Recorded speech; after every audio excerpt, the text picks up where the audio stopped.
কুমিল্লা বিশ্ববিদ্যালয়ের শিক্ষার্থীরা রয়েছেন তারা কিন্তু আসলে কোটা পদ্ধতি বাতিলের দাবিতে তারা একটি আন্দোলন শুরু করেছেন এবং ঢাকা চট্টগ্রাম মহাসড়কের দুই পাশ বন্ধ করে রেখেছেন, অর্থাৎ প্রায় 1.5 ঘন্টার মতো হলো।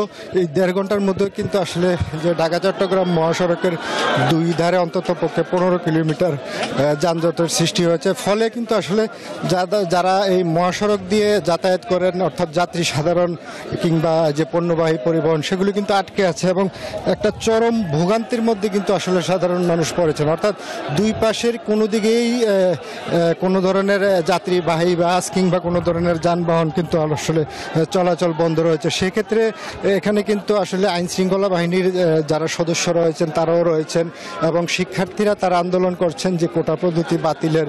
তো এই বিষয়ে আসলে আমরা অনেক শিক্ষার্থীর সঙ্গে কথা বলেছিলাম, তারা যে এই বিষয়টি জানিয়েছেন যে আসলে এই কোটা পদ্ধতি যে আন্দোলন সেটি কিন্তু আসলে 2018 সালের পর কিন্তু একটি সুরাহার পথে গিয়েছিল, কিন্তু পরবর্তীতে আসলে যখন কয়েকজন বীর মুক্তিযোদ্ধা তারা এইটিকে নিয়ে পুনরায় রিট করেন, এরপর থেকে কিন্তু আসলে বিষয়টি ধীরে ধীরে সামনে আসতে শুরু করে। এখন যেই তাদের যেই দাবাগুলো আমরা আসলে সাধারণ শিক্ষার্থীর সঙ্গে যে কথা বলে যেটি জেনেছি, তারা কিন্তু আসলে একেবারেই কোটা পদ্ধতি বাতিল তেমনটি কিন্তু আসলে সরাসরি বলছেন না। অর্থাৎ তাদের যে দাবিটি হচ্ছে যারা এই বিষয়ে যারা এক্সপার্ট রয়েছেন, যারা বিশেষজ্ঞ মহল রয়েছেন, সকলের সমন্বয়ে একটি যৌক্তিক সংস্কার যাতে হয়। তারা আসলে কোটা পদ্ধতি বাতিল এই কথাটি বলতে চান না, তারা চাচ্ছেন যে আসলে একটি যৌক্তিক সংস্কার হোক। সংস্কারের মধ্য দিয়ে আসলে যেটি সিদ্ধান্ত হবে, অর্থাৎ হয়তো বা 10% কিংবা তারও নিচে কিংবা এর মধ্যবর্তী কোনো জায়গায় এসে যদি দাঁড়ায় যে এই কোটা পদ্ধতি আন্দোলনের যে তাদের যে দাবি দাবার বিষয়গুলো, সেই বিষয়গুলো আসলে সামনে আসার জন্য কিন্তু তারা আন্দোলনে রয়েছেন এবং তারা বলছেন যে আসলে এই বিষয়টি যতক্ষণ পর্যন্ত সুরাহা না হয়, তাদের আসলে যারা এই বিশ্ববিদ্যালয়ে লেখাপড়া শেষে যারা চাকরি প্রত্যাশী তাদের ক্ষেত্রে কিন্তু আসলে অনেকটাই তারা ঝুঁকিতে রয়ে যান। তাদের আসলে বয়স সীমা সব মিলিয়ে আসলে চাকরির যে বাজার সব মিলিয়ে আসলে তারা একটি ঝুঁকিপূর্ণ অবস্থানে রয়েছেন বলেই কিন্তু তারা আন্দোলন করছেন এবং এটির যতক্ষণ পর্যন্ত এসব বিষয়ের সুরাহা না হবে ততক্ষণ পর্যন্ত তাদের এসব আন্দোলন চালিয়ে যাবার কথা বলছেন। তবে এখন পর্যন্ত কিন্তু ঢাকা চট্টগ্রামে মহাসড়কের যে দুই ধার বন্ধ রয়েছে, সেই বন্ধ থাকার ফলে কিন্তু আসলে এখানকার যারা যাত্রী সাধারণ রয়েছেন তারাও কিন্তু আসলে চরম ভোগান্তিতে রয়েছেন। আমরা তাদের সঙ্গেও কথা বলেছিলাম, তারা যেটি বলছেন যে আসলে যে আন্দোলন যে কোনো ধরনের আন্দোলনই হতে পারে, কিন্তু আন্দোলনের জায়গায় আন্দোলন, অর্থাৎ তারা বলতে চাচ্ছেন এই আন্দোলনটি যদি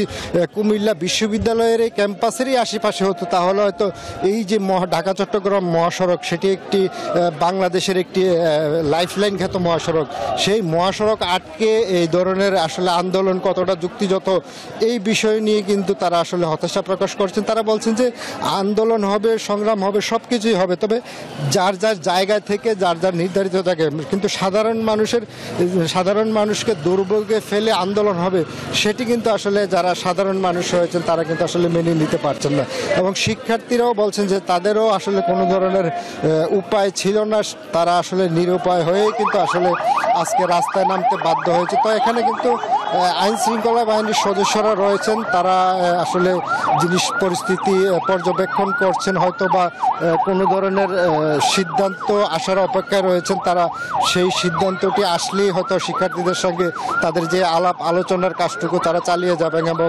পরবর্তীতে আন্দোলন কি হবে না হবে সেই বিষয়টি হয়তো বা সিদ্ধান্ত নেওয়া হবে। তবে এখন পর্যন্ত কিন্তু আন্দোলন চলছে, প্রায় 1.5 ঘন্টা হলো।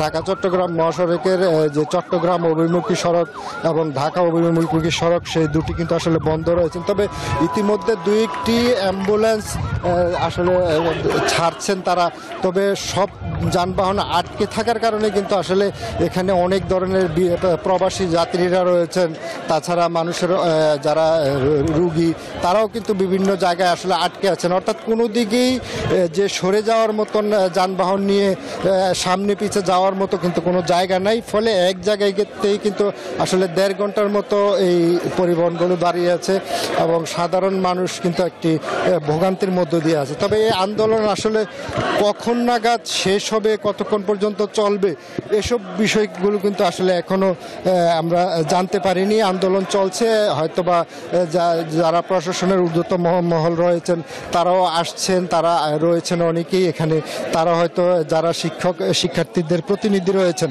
তাদের সঙ্গে হয়তো কথা বলার চেষ্টা করছেন। আসলে কথা বলার পরেই কিন্তু আসলে কোনো ধরনের একটি হয়তো সিদ্ধান্ত বেরিয়ে আসবে এবং সিদ্ধান্তের পরই হয়তো ঢাকা চট্টগ্রাম মহাসড়কের যে আন্দোলন সেটি হয়তো প্রত্যাহার করে নেওয়া হবে। তবে এখন পর্যন্ত কিন্তু আসলে এই ধরনের কোনো ধরনের যে আলোচনা হয়েছে সে ধরনের কোনো কিছুই আমরা জানতে পারিনি। যারা সেখানে আন্দোলনরত শিক্ষার্থী রয়েছেন তাদের সঙ্গেও আমরা কথা বলেছি। সব মিলিয়ে আসলে যে এখানকার যে পরিবেশ, অর্থাৎ ঢাকা চট্টগ্রাম মহাসড়কের অবস্থা কিন্তু আসলে যতই সময় গড়াচ্ছে তার সঙ্গে কিন্তু যানবাহনের যে দীর্ঘ লাইন সেটি কিন্তু আসলে প্রত্যক্ষ করা হচ্ছে। এখন পর্যন্ত আসলে 10 থেকে 15 কিলোমিটার দুই পাশেই কিন্তু আসলে যে সারিবদ্ধ যানবাহন সেটি কিন্তু আসলে দাঁড়িয়ে রয়েছে এবং সাধারণ মানুষ কিন্তু একটি চরম ভোগান্তির মধ্যে দিয়ে তাদের সময় পার করছেন। তো আমার কাছে এখন পর্যন্ত এই ছিল কুমিল্লা থেকে যে শিক্ষা যে কোঠা আন্দোলনের যে সর্বশেষ পরিস্থিতি।